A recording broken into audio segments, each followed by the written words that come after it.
क्या तुम्हें कभी ऐसा लगा है कि तुम भीड़ में खड़े हो लेकिन कोई तुम्हें देख नहीं रहा? जैसे तुम एग्जिस्ट तो कर रहे हो लेकिन किसी की दुनिया में मैटर नहीं करते। सबके पास फोन है, रील्स हैं, कॉल्स हैं, फिर भी लोग रात में चुपचाप रोते हैं। और सबसे डरावनी बात यह है कि उन्हें खुद नहीं पता होता कि क्यों। यह कहानी है एक ऐसे इंसान की जो रोज सुबह उठता था, अपने रूटीन को फॉलो करता था और फिर भी अंदर से कुछ मर रहा था। नाम था उसका अनिल, उम्र 68, रिटायर्ड स्कूल टीचर। बीवी 4 साल पहले चली गई थी। बच्चे अपनी अपनी जिंदगियों में बिजी थे और अनिल जी अकेले। टीवी चलता था, खबरें आती थीं, चाय बनती थी, बालकनी में बैठकर शहर को देखा जाता था, पर सब कुछ जैसे खाली खाली था। फिर एक दिन टीवी पर एक लाइन आई, loneliness increases risk of death by 26%। It's like smoking 15 cigarettes a day. Anil ji हंसे थे उस दिन, बोले थे, अरे तो फिर मैं तो 100 साल जीऊंगा।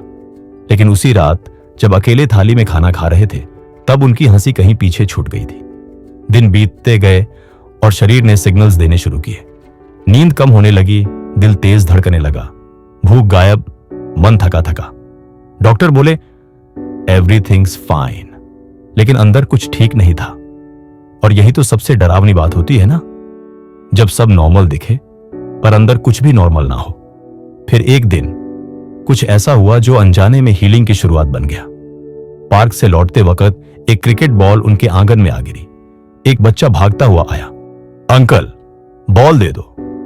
अनिल जी ने बॉल दी और आदतन बोले, पानी पियोगे? शायद ये सिर्फ एक लाइन थी, पर किसी ने बहुत वक्त बाद उनसे कुछ मांगा था।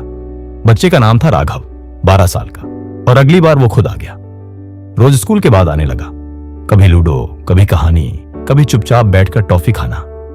एक दिन राघव ने पूछा, अंकल आपके घर में और कौन है? अनिल जी ने बिना मुस्कुराए कहा, अब कोई नहीं। और राघव ने भी बिना रुके कहा, मेरे घर में सब होते हुए भी कोई नहीं होता। 2 लोग, 2 अलग जनरेशन, एक ही तन्हाई।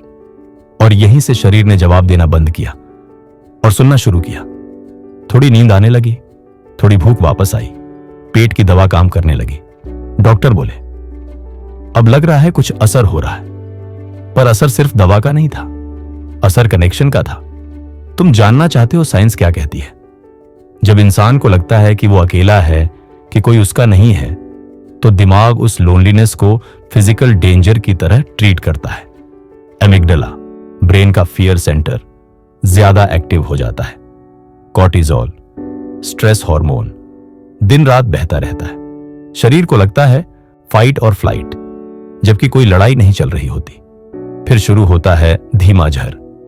इम्यून सिस्टम कमजोर होता है, इन्फ्लेमेशन बढ़ती है, नींद टूटती है, दिल पर असर पड़ता है और धीरे धीरे इंसान हर छोटी बात से इरिटेट होने लगता है। यही वजह है कि WHO ने 2023 में अकेलापन को ग्लोबल हेल्थ एपिडेमिक कहा था। और यहीं से समझ आता है कि अकेलापन कोई इमोशनल इश्यू नहीं, ये एक बायोलॉजिकल कंडीशन है और इसका इलाज कंपनी है। जिस दिन राघव उनके घर आया उसी दिन हीलिंग शुरू हो गई थी। ना कोई इंजेक्शन, ना कोई थेरेपी, बस एक कनेक्शन। फिर दिवाली आई और पहली बार अनिल जी ने किसी को इनवाइट किया। दोनों ने सिंपल सा खाना खाया, एक दीपक जलाया और घर पहली बार रोशन लगा। उस दिन जो शांति थी वो साइलेंस नहीं थी, वो बिलोंगिंग थी। उसके बाद उन्होंने अपनी सोसाइटी में एक ग्रुप शुरू किया। बैठक, हर संडे बच्चे आते, बुजुर्ग आते, कुछ खेलते, कुछ सिर्फ सुनते। कभी कभी कोई रोता तो कोई कंधा देता। कोई लेक्चर नहीं, बस प्रेजेंस। लोग कहने लगे, आप तो पहले से ज्यादा यंग लगने लगे हैं। वो कहते, मल्टीविटामिन नहीं, कनेक्शन है। आज तुम रील्स देख रहे हो, स्टोरीज रिप्लाई कर रहे हो, मीम्स शेयर कर रहे हो, पर सोचो कब किसी से असल में पूछा था तू ठीक है ना? और कब किसी ने तुमसे पूछा था? शायद तुम्हारे आसपास भी कोई अनिल जी है, या शायद तुम खुद हो। तन्हाई कभी आवाज नहीं करती, पर अंदर से सब कुछ खत्म कर देती है। पर एक चीज हमेशा याद रखना, कनेक्शन मांगने में शर्म नहीं है। तो आज एक मैसेज भेजो, किसी से मिलो, या बस खुद से फिर से जुड़ो। क्योंकि अकेलापन तब खतरनाक होता है जब तुम मान लेते हो कि अब कुछ बदलेगा ही नहीं।